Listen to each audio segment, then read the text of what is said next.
Falar do Botafogo agora. Errado ele não tá, né, Escobar? Vamos falar do Botafogo, mostrando onde vai ficar a torcida do Botafogo aqui nesse cantinho, 1000 torcedores botafoguenses, lembrando que a decisão vai ser lá no Newton Santos. Bom, o David Ancelotti também tem um time provável, o Botafogo vem de vitória no Campeonato Brasileiro, foi eliminado da Libertadores, é muito importante essa Copa do Brasil para a torcida, para a SAF também, aquele din-din que pode pingar a Copa do Brasil, que seria um título inédito para o Botafogo. O Vasco foi campeão em 2011. Provável Botafogo dessa noite, então. Vamos lá. John no gol, Vitinho, Barbosa, David Ricardo, Alex Telles, no meio Danilo, Marlon Freitas, Savarino, o Arthur, que deve reaparecer aí como titular, retorna ao time, Montoro e Arthur Cabral. Tem o CR9, né? O Cris Ramos, que estreou fazendo gol, aliás, 2 gols contra o Juventude, também está à disposição. E o Botafogo contratou o zagueiro Gabriel Bahia. O Gabriel Bahia já está regularizado junto à CBF, também é uma opção aí para o David Ancelotti, o Ancelotinho. É sempre bom lembrar que Vasco e Botafogo se enfrentam valendo uma vaga nas semifinais e pode pintar um outro clássico carioca, porque o Fluminense joga com o Bahia, esses cruzamentos já estão definidos, então quem passar de Vasco e Botafogo pode pegar o Fluminense na próxima fase, Escobar. Carlos Gil, o melhor repórter do Brasil. Um abraço para você, querido. Sempre bom ter o Gil no Globo Esporte. Bora voltar a falar de Vasco e Botafogo, jogaço de hoje à noite pela Copa do Brasil, relembrando 2 gols marcantes do clássico, começando por aquele famoso gol do chapéu do Roberto Dinamite. Foi o Vasco e Botafogo no Carioca de 76, há quase 50 anos. Esse resultado tira praticamente o Vasco. Ele ficará a 3 pontos do Flamengo e a 2 do Fluminense. Foi no final do jogo, o Vasco estava precisando ganhar, estava 1-1.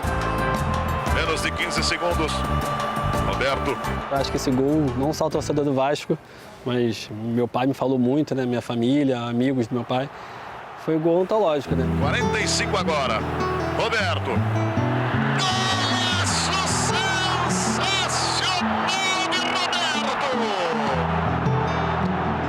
Quando ele deu o lençol no Osmar, né? O Osmar Guarnelli, a forma que ele pegou na bola depois, sem chance pro goleiro, acho que foi sensacional.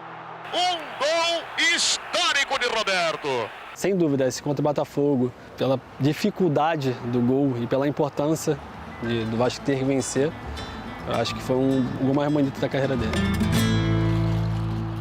No Botafogo, quem brilhou no clássico foi o Carlos Alberto Dias. Gol dele valeu taça há 25 anos. Esse gol foi na final do Carioca de 1990. Botafogo e Vasco. Era o meu primeiro ano no clube, em 1990, minha chegada no Botafogo. Eu me recordo que nós fizemos uma tabela, eu e o Valdeir, e essa bola é jogada para dentro da área, eu acompanho a jogada e acabou dando certo, né? Carlos Alberto Dias, gol do Fogão. Essa primeira bola, domínio é do Donizete, Pantera, só que o Donizete ele não alcançaria. Então eu antecipei com a minha perna esquerda e consegui fazer o gol. Acaba a partida, Botafogo 1, Vasco da Gama 0. Só que não tinha taça. Improvisamos uma taça, nós demos uma volta olímpica, daqui a pouco o Vasco pega uma caravela, dá uma volta olímpica também, e o campeonato foi parar na justiça. O Botafogo se sagrou bicampeão carioca. Jogava muita bola o Carlos Alberto Dias. Agora vamos dar um rolé por Engenho de Dentro, São Cristóvão. São 2 bairros muito queridos, né, pelos torcedores do Botafogo e do Vasco.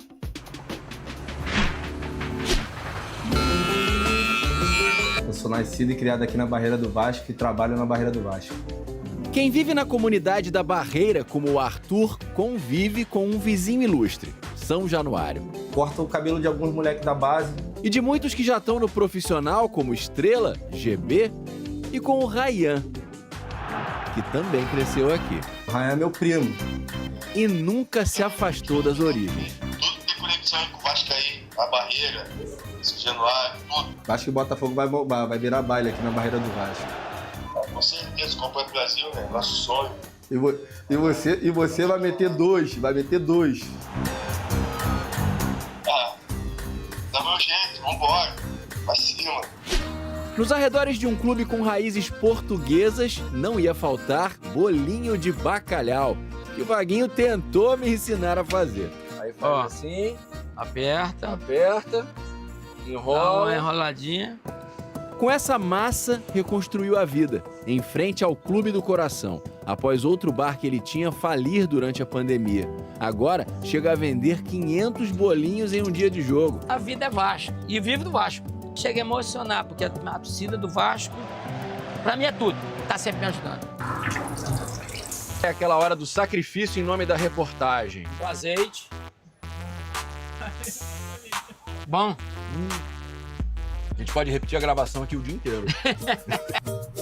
A 7 quilômetros dali, no Engenho de Dentro, nasceu há 18 anos o estádio Newton Santos. E junto com ele, surgiu uma torcedora nas redondezas. Eu era aquele tipo de pessoa que não torcia por time nenhum, entendeu? Então o que acontece? O Botafogo me conquistou. Há quanto tempo você está aqui? 24 anos. Eu sou a comerciante mais antiga do entorno. A tabela do time está sempre por perto, porque a rotina no Bar da Loura, como a Iara é conhecida, se confunde com a do clube. Nesse ponto de encontro alvinegro em que a paixão e a fé nunca saem do cardápio. É uma cigana que eu tenho que me protege, entendeu? E eu sempre coloco o escudo ali para dar uma forcinha pro Botafogo. Para quem vive por aqui, o Newton Santos pode ser fonte de renda e também de encantamento. Bruno, o quanto essa vista foi decisiva para você comprar esse apartamento? Foi 100%, né? A melhor vista do Brasil. Ficar próximo de onde eu gasto mais dinheiro, onde mais me estressa, onde me dá mais alegria. O Botafogo está ao alcance dos olhos para todo lado nesse apartamento, onde todos os amigos são bem-vindos, mas nem todos são tão bem recebidos. O recado aos rubro-negros está na decoração. É assim, para chegar para sentir a hostilidade logo de cara. Para ele, lar é sempre onde o Botafogo está. Enquanto o Botafogo estiver aqui, eu vou estar aqui com ele. Eu quero olhar todo dia para frente desse monumento. E as torcidas têm aproveitado muito esses bairros. Clássico no Rio de Janeiro, e o Bruno Halper já está em São Januário, acompanhando aí as primeiras movimentações. Bem-vindo à redação, Bruno. Salve, salve Barreto, Gilmar, Tim, todo mundo que acompanha o Redação nessa quarta-feira. Faltando aí um pouquinho menos de 12 horas para a bola rolar. São Januário já vai ganhando aquele clima de decisão, aquele clima de clássico. Agora há pouco, cerca de 4 ônibus com vascaínos vindos do Espírito Santo estacionaram aqui na Avenida Roberto Dinamite, foram fazer aquele guia, aquele tour guiado dentro do estádio. Também o pessoal que vende bandeira, camisetas também já começa a chegar e se espalhar aqui por São Januário. O Vasco, que aposta muito na sua força em casa desde 2021, não é derrotado em São Januário em jogos da Copa do Brasil. Fernando Diniz, claro, chega pressionado principalmente pela campanha no Campeonato Brasileiro, apenas 36% de aproveitamento no cargo. Para hoje ele tem o retorno do Verratti no ataque, artilheiro isolado do Vasco na temporada com 23 gols, um especialista nesse tipo de confronto. Vai ter a companhia do Rayan no ataque, o Rayan que inclusive é um dos artilheiros dessa edição da Copa do Brasil com 4 gols. Na lateral direita, o Paulo Henrique está de volta, depois de ter sido poupado das derrotas para o Juventude e para o Corinthians, estava com dores na coxa.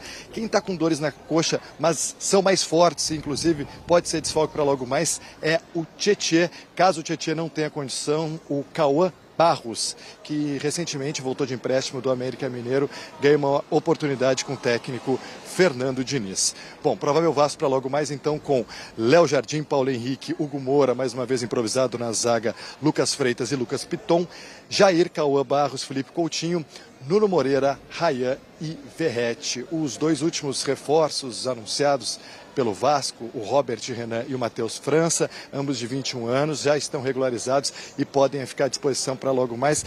Maior expectativa é pelo Matheus França, que veio do Crystal Palace da Inglaterra, empréstimo de 1 ano com o Vasco. Por outro lado, o Botafogo tem na Copa do Brasil a principal chance de mais um título na temporada e também uma taça inédita na história do clube. Ainda sente muito claro a eliminação na Copa Libertadores semana passada para a LDU. O técnico David Ancelotti poupou muitos titulares na vitória sobre o Juventude por 3-1 no último fim de semana. Hoje ele tem a volta do Arthur no meio-campo, que foi poupado desse jogo na Serra Gaúcha por desgaste físico, não tem lesão, treinou normalmente ontem e vai para o jogo.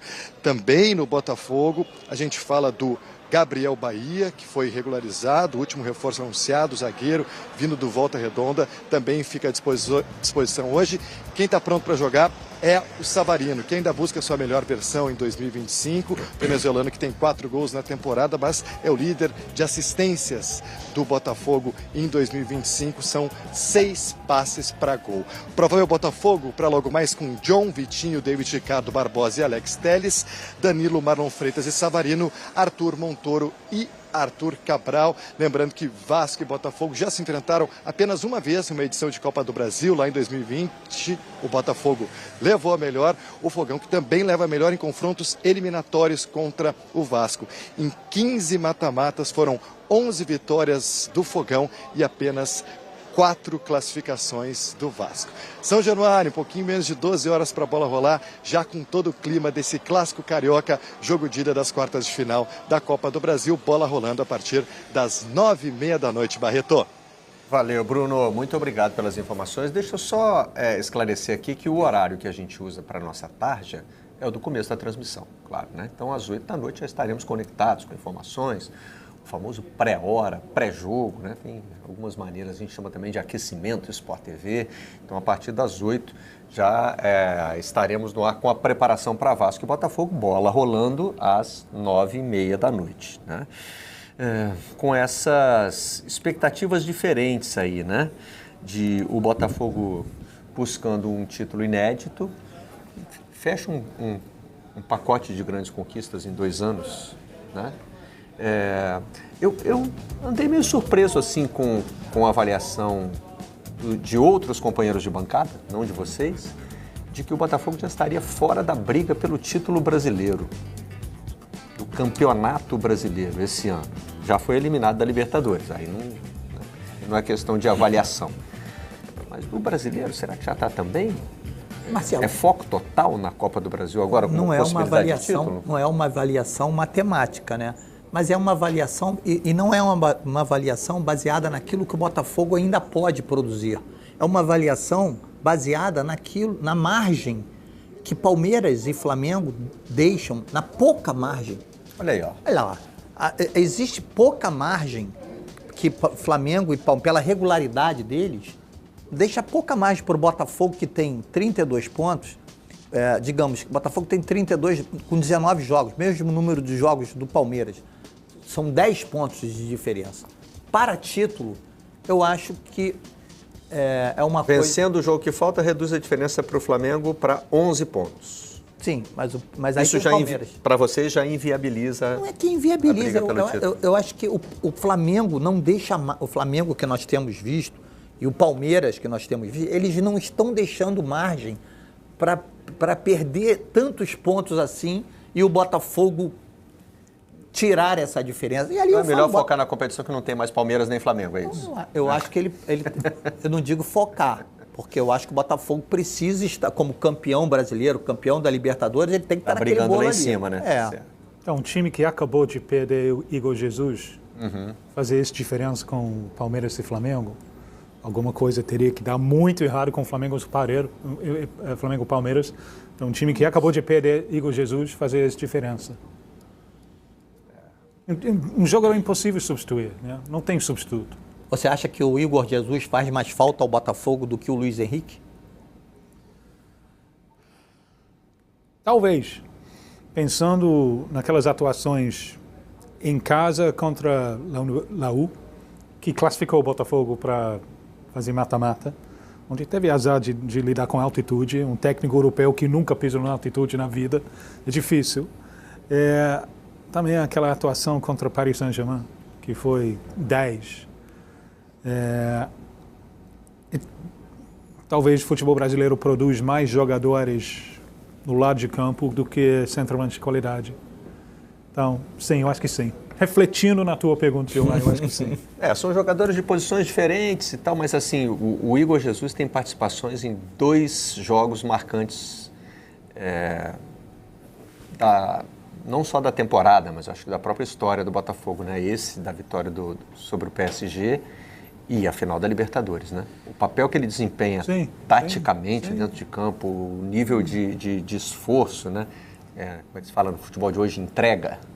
Primeira linha de defesa, ele. Foi uma coisa impressionante ali. Mas se eu tivesse que escolher entre o Igor e o Luiz Henrique, quem é o jogador, entre aspas, desequilibrante, eu acho que quem desequilibrava naquele time era o Luiz Henrique. Sim, eu acho que o Igor, sem o Luiz Henrique, não ia ter tanta...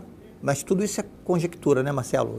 Enfim, eu acho... Mas eu acho o jogo contra o PSG já é sem Luiz Henrique. E contra Laú... O jogo contra o PSG com 10 uma bola, né? Uma bola. Botafogo não, uma bola. Ele deu combate o tempo todo. Sim, cada vez que ele tocava na bola,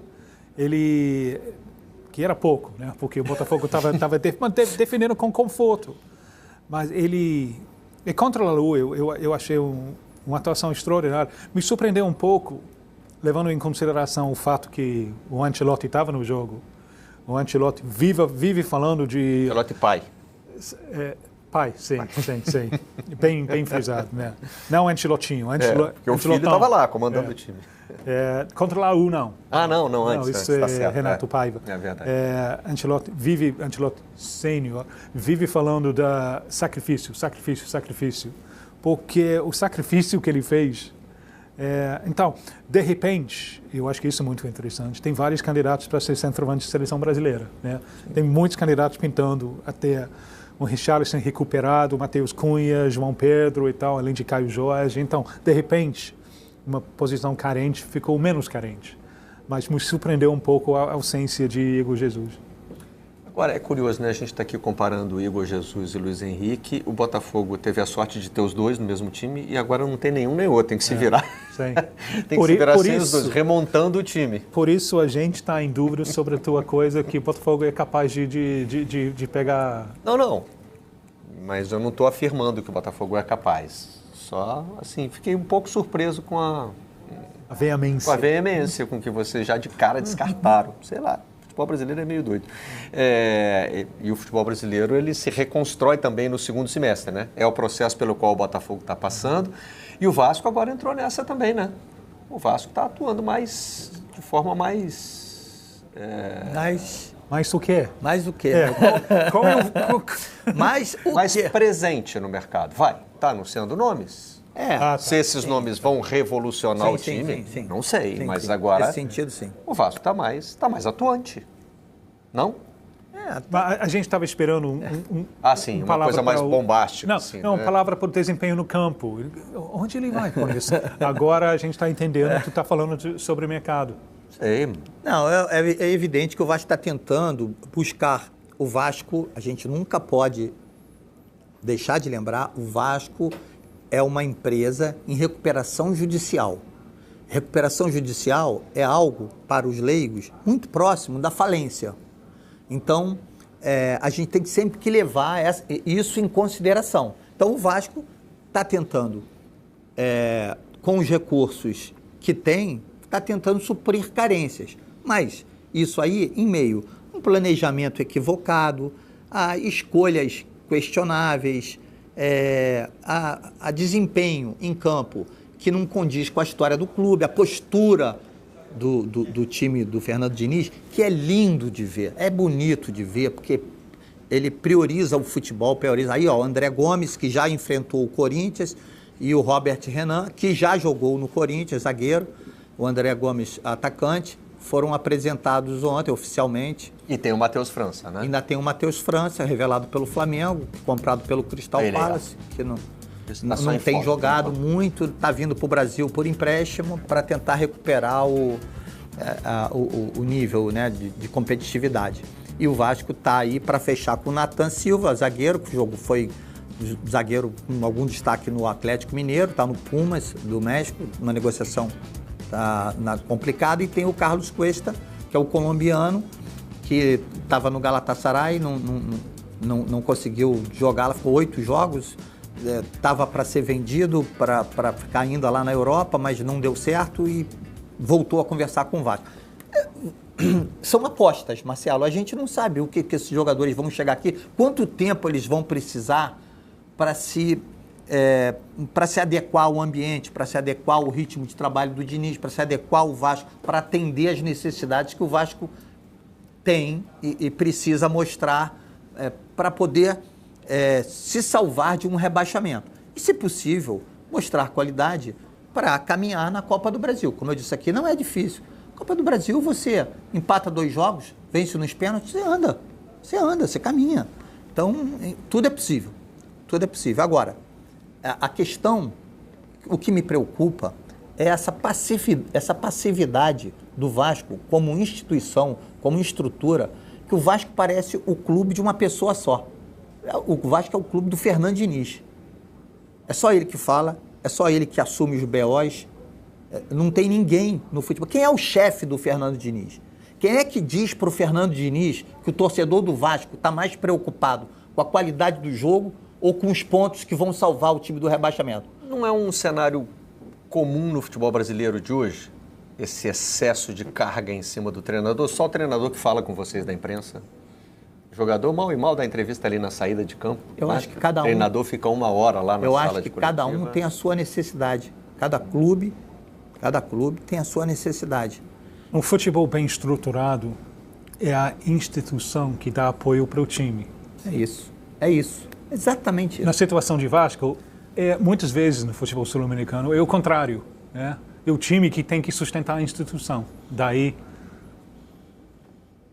talvez esteja realmente uma carga hoje muito pesada em cima do Fernando Diniz. Mas o que eu estou pensando aqui, a gente foi mostrando ali 3 jogadores já de camisa do Vasco, depois mais 2 ou 3 possibilidades. É impactante até. Mas impactante para já ou impactante para daqui a 3 meses? Aham. O Vasco tem que passar de fase agora contra um adversário em momento melhor, que é o Botafogo, né? Para poder contar com esses caras daqui a 3 meses. Mas também para livrar o clube de rebaixamento. É verdade. Que é talvez mais importante a longo prazo.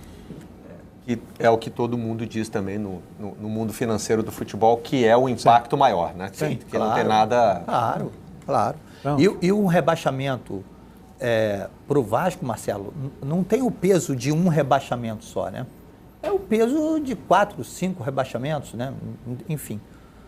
Na situação que você falou, joga mais incerteza ainda. Sim. Então, isso é um mal para ser evitado a todo custo. E do lado do Botafogo, teve uma confirmação importante, né? A permanência do Savarino. O Savarino deixou tanta dúvida nessa temporada, né? Teve uma temporada irregular. Eu estava tentando lembrar aqui qual foi o jogador. Teve um jogador do próprio Botafogo que disse que o Savarino foi o jogador estrategicamente mais importante na campanha do ano passado. Eu acho que foi Rafael. O Rafael? Eu acho que sim, que estava lá, aposentou. O lateral. Da insignificância da minha opinião, ele falou que Savarino era maior do que Almada ano passado. Não, eu não tenho a mesma opinião, não. E talvez Savarino está sofrendo justamente na ausência de Luiz Henrique e agora Igor Jesus. Mas o Savarino também, primeiro, ele contribui durante toda a temporada. O Almada chega no meio do ano para causar impacto. Sim. Né? Mas quem desses jogadores, quem vai carregar um time? Tem alguns jogadores que são capazes de tornar um time grande. E tem outros que são capazes de operar bem dentro de um time grande. Mas, de novo, naquela linha de o Botafogo ter tido sorte e competência de contar com os dois, né? O Savarino contribuiu com regularidade e o Almada foi o fator desequilibrante. Sim. E você sabe, Marcelo... Não precisava ser um ou outro. Mas nos dois jogos contra a Liga de Quito, quem não apareceu? Os 2 jogos recentes agora, né? Agora. A eliminação para a LDU me incomoda um pouco essa cultura do descartável do futebol brasileiro. Eu acho que o Botafogo deveria tratar o Savarino pelo tempo em que ele está no clube já, que não é muito, mas também não é pouco, pelas conquistas do ano passado. Eu acho que o Botafogo deveria transformar o Savarino num símbolo, sabe? Num 10, num jogador que pudesse ser a referência do time. Entendo o seu raciocínio, mas aí a gente está falando de futebol brasileiro ou a gente está falando de Botafogo Way, fora do campo? Porque o modelo de negócios do John Textor, e que era também o da Eagle Holding, agora eles estão em conflito, mas enfim, né? O que funcionou no Botafogo até hoje é fazer negócio. Não entender que jogador é permanente. E estar preparado para refazer o time com saídas e entradas de jogadores. Né? Eu lembro, estava pesquisando antes do jogo de semana passada, quando o Botafogo jogou no mesmo lugar ano passado na Libertadores, foi o primeiro jogo de Arthur Jorge, né? Sim. Eles perderam 1-0 fora contra a Liga de Quito. Quantos jogaram que estão lá agora?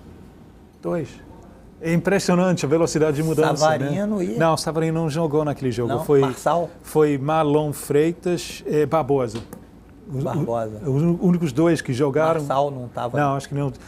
Talvez estava lá, mas não jogou, era titular. Tá, entendi, não era titular. Mas, Marcelo, eu acho que pode ser Botafogo Way, pode ser negócios para John Textor, não tem problema. Agora, precisa ser com todos os jogadores. Não dá para segurar um, ó, esse aqui, a gente, entendeu? É só isso, meu questionamento é só esse. E assim, o Botafogo, eu escrevi até isso domingo na minha coluna no Extra, é muito engraçado, porque assim, o Botafogo, na visão do Textor, ele tá escorado pelo sucesso do ano passado, como se o Botafogo, ele vai jogar sempre com o passado oscilante do Botafogo nas últimas décadas. O John Textor, quando você fizer essa pergunta para ele, assim, vem cá, você está fazendo do Botafogo um balcão de negócio? Ele vai falar assim para mim, vem cá, você prefere como estava? É isso? Você prefere como estava? Mas eu acho que tem que ter um meio termo. O Botafogo, hoje em dia, já não é mais o clube que era no modelo antes da chegada da Eagle Holding. Agora, ele precisa ser um balcão de negócio, ele precisa fazer um planejamento tão ruim como fez esse ano, ele precisa perder tantos títulos como perdeu esse ano, por conta de planejamento ruim, demora na escolha do técnico e tantas outras coisas, entendeu? Ele precisa não ter um plano para as divisões de base dele, ele precisa isso, ele precisa não investir na formação de jogadores novos. Então isso é o que me incomoda, é a única coisa que me incomoda neste Botafogo. É a única. Não precisa, são escolhas. É um modelo. Esse é o modelo que eu vou aplicar. Tudo bem. Não tiro o meu direito de me incomodar. Deu muito certo numa temporada e porque pode a hora dar que muito entra errado em crise, na outra. a hora que entra em crise agora, qual é o futuro do Botafogo com a Eagle Hold, que é a empresa do John Textor? A gente ainda não sabe. O Botafogo quer ficar com o John Textor. Isso o Botafogo já definiu. Agora, como isso vai se dar e como eles vão trabalhar com isso para manter o Botafogo ali no topo, que é onde o Botafogo precisa e tem que estar, né? Por tudo, pela história, pelo que conseguiu no ano passado, pelo tamanho da torcida que foi para as ruas, que hoje desfila com orgulho a camisa do Botafogo. Enfim, o Botafogo agora não pode mais sair desse patamar. Ele tem que estar sempre ali, pelo menos entre os 5. Tô falando groselha? Não, é porque assim, você usou a expressão não pode. Não pode no futebol, não tem nenhuma garantia. Né? Não, tá bom, vou editar, dar uma editada aqui. Ele não pode deixar de pensar em estar entre os 5. Isso, ele tá, né? Tem que mirar isso agora. Garantir que o resultado vai vir. Você sabe uma similaridade que eu trago? O Bahia, que a torcida do Bahia cobrava por reforços, que tinha um patrocinador, um parceiro do tamanho que é o Grupo City, mas que não investia de tal forma. O Bahia, se você for recapitular, o Bahia, o Soriano lá, que é esqueci o primeiro nome dele, Ferran Soriano, ele vai virar, porque é o manager lá, é o CEO lá do Grupo City, ele vai falar assim, vem cá, você prefere o Bahia antes do Grupo City ou o Bahia? Ele é o cara que escreveu que a bola não entra por acaso, né? Pois é. Que acredita em processo. É isso. Enfim, mas são escolhas, tudo são escolhas. Que podem dar certo e podem dar errado. Não estou sendo muito assertivo, né? Mas enfim... Hora de trazer as aspas de caras novas do Vasco e do Botafogo. Eu estou me preparando muito ainda, porque eu fiquei muito tempo sem jogar. O meu último jogo acho que foi 26 de maio. Mas eu estou continuando treinando, estou em forma. E se Deus quiser, quem sabe, só o professor Diniz pode dizer. Me sinto ótimo. Acho que se o Diniz me colocar de volante, de meia, eu estando jogando, acho que não vai ser o problema. Eu acho que eu me sinto bem também jogando de lateral esquerdo. Estoy muy motivado, como todos mis compañeros. Creo que, como tú dices, es un partido muy importante, muy especial para el club y para la torcida. Creo que es una competición que tenemos que y vamos a intentar ganar sí o sí, porque desde que llegué aquí me dijeron que era un título que todavía no sabía ganar la historia del club, y obviamente para mí y para todos los jugadores y trabajadores del club es un objetivo, y vamos a darlo todo para poder conseguir el título. Cris Ramos já entrou em campo, já fez gol, já apresentou suas credenciais. Em 24 minutos. Já aprendeu torcida. Todo mundo aprende torcida. Né? Isso. Não, tá esperando afición, hinchada, não, torcida. A primeira tem sido realmente a primeira palavra a aprender, porque né, é com quem ele tem que se comunicar. Exatamente. Tá certo. Mas você sabe que esse jogador, nessa entrevista aí, ele falou, ele deu uma frase ali, um recorte da declaração dele, que me deixou animado com relação ao Mundial de Clubes. Porque ele fala assim, ele confessou que ele não tinha muita informação sobre o futebol brasileiro, sobre a maneira que se jogava aqui, sobre a qualidade do futebol que se jogava aqui.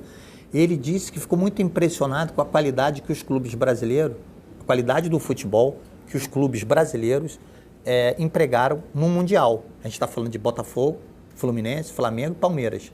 E ele, a escolha dele, quando surgiu a oportunidade de vir para o Botafogo, ele falou assim, não, eu quero estar lá nesse clube, eu quero estar lá nesse... E aí ele procurou informações, aí os pais falaram que o Botafogo foi campeão da Teresa Herrera em 96, lá na Espanha. Ele falou, não, esse não é um clube... Aí ele começou a se informar sobre a grandeza do Botafogo. Então, assim, o quão importante é você participar de uma competição dessa, e participar bem, da forma que os clubes brasileiros participaram. E o Robert Renan não quer deixar para daqui a 3 meses, não. Já quer entrar agora de meia qualquer lateral. Posição, sim. Né? Mas não joga desde maio. Pois é. Aí é reforço. 3 meses. É reforço. Pode vir a ser. Entrando em forma, a pergunta é, está todo mundo inscrito para hoje? É fase nova, é só entrar no bid que está tudo certo, né? Não tem problema. O Matheus de França eu acho que não, mas esses dois aí sim. Mas vale o risco? Não sei. O jogador que não entra em campo desde maio? O Renan, se não me engano, eu só vi ele, ou mais vi ele, com a seleção sub-20. Uhum. Ele é zagueiro pelo lado esquerdo. Isso. Né? Na seleção sub-20, saía jogando muito bem, defendia mal. Que talvez... Por isso ele tem o meu ping-pong na carreira dele. Mas o Vasco tem Lucas Freitas naquela posição, né? E o zagueiro no lado direito, que é o mais problema, porque o Hugo Moura está jogando lá improvisado. O Cuesta, o colombiano, caraca, eu vi ele muito desde 16 anos de idade. Eu pensava que ele ia ser o novo Baresi. Não cumpriu as minhas... irrelevantes expectativas. É um jogador que não tem uma grande estatura, mas é forte. Sim. Agora, parece ser veloz, tem boa velocidade. É muito classudo, muito classudo. Ele jogou... Eu descobri ele pela primeira vez, ele estava com 16. Ele entrou no banco, no jogo contra Curitiba, fora, quando Curitiba estava em alta, o estádio estava... Ele entrou do banco cedo, o Nacional perdeu um jogador, então ele cumpriu 2 funções durante o jogo, num ambiente difícil, com 16 anos, com uma frieza. Depois eu vi ele em 2 versões de Sul-Americano Sub-20, Mundial Sub-20. Já fez muitos jogos pela seleção principal de Colômbia, mas Bélgica e Turquia, ele não conseguiu... Eu imaginava ele indo para um clube grande, mas não sei se falta um pouco, talvez um pouco de estatura, talvez um pouquinho de velocidade, mas é muito classudo. Eu adoraria ver ele aqui, para poder ver uma coisa seminal. Matheus França... Essa descrição está combinando com o estilo do Diniz, não? Sim, claro. Sim. E o Robert Renan também é a mesma coisa. Sim. Joga, sim. Matheus França é fascinante, né? Porque estava todo mundo procurando o seu Vini. Isso virou mania entre os clubes europeus. A gente vai ganhar uma fortuna num cara que nem é titular, a gente vai gastar uma fortuna num cara que não é titular e a gente vai se dar bem. Não tem tantos Vinis. Sim. O Matheus França lá no Palace, sei que ele sofreu muito com as lesões, mas também eles compraram um jogador que era uma promessa, mas não é realidade. Talvez a pior versão disso é um jogador que tem tudo para dar certo ainda. O Luiz Guilherme, você lembra do Luiz Guilherme? Sim. O West Ham pagou uma fortuna com o Luiz Guilherme. Sabe quantos gols ele tinha feito na profissional? 1. Foi um golaço, ganhou um jogo, mas 1. É o Renier do Flamengo. Sim, Renier, outro exemplo, voltou agora. O West Ham agora está reclamando que as regulações, né, de fair play financeiro, quer dizer que eles não têm dinheiro para gastar. Eles gastaram 30 milhões de libras quase com o Luiz Guilherme, que nem joga, nem no banco está na segunda temporada. Então, eu não sei se essa tendência, se a volta de Renier, a volta de Matheus França, vai frear um pouco essa tendência de tentar pegar... O próprio Caio Jorge. Sim. O próprio Caio Jorge, que não jogou na Juventus, a Juventus emprestou para um clube menor, e ele também não jogou, teve uma contusão, não sei o quê, voltou. Sim. Parece que não tem muito planejamento também de como utilizar o jogador que está sendo comprado para ser o próximo Vini. Né? Ou vira o próximo Vini de uma vez assim, ou então... Né? Não sabem o que fazer com ele. Vamos fechar aqui com a memória do último encontro entre esses dois clubes pela Copa do Brasil. É recente, foi de 2020. Quarta fase, isso ainda é anterior às oitavas, é isso? A última fase antes das oitavas. Né? Botafogo e Vasco empataram o primeiro jogo em 0-0 e Matheus Babi, hoje jogando a Série A pelo Juventude, fez o gol da classificação do Botafogo, 1-0. 2020, estádio vazio assim por causa da Covid, né? Ainda era o retorno às competições. Você pode, eu posso te falar aqui? Não. Como a vida... vai lá. Como a vida do Diniz é ingrata. Uma vida ingrata com o Diniz. Olha aqui, Marcelo, o Vasco enfrenta o Botafogo hoje. Depois do Botafogo, ele pega o Ceará. Não, depois do Botafogo ele pega o Sport. Pega o Sport domingo. Depois ele pega o Botafogo de novo. Aí... Pega o Botafogo de novo. Jogo de volta no Newton Santos. Depois ele pega o Ceará, em São Januário. Depois ele pega o Bahia, que é o jogo adiado. Depois ele pega o Flamengo. Depois ele pega o Cruzeiro. Depois ele pega o Palmeiras. Só. Ele Flamengo, Cruzeiro e Palmeiras. E Bahia. Bela sequência. E Bahia. E Botafogo. O G4. Ele enfrenta o G4. E isso com a torcida respirando no cangote dele, querendo ponto. Mas pensa bem. Você podia estar numa situação semelhante em termos de classificação dentro da Série B do Campeonato Brasileiro. Calma, não vai embora ainda. Aqui em cima tem um vídeo especialmente escolhido para você. E aqui embaixo tem o último vídeo que a gente postou. Corre lá e assiste, é maneiro. E aqui você vai se inscrever no canal. Clica aqui, se inscreve no canal, dá essa moral pra gente. Tamo junto.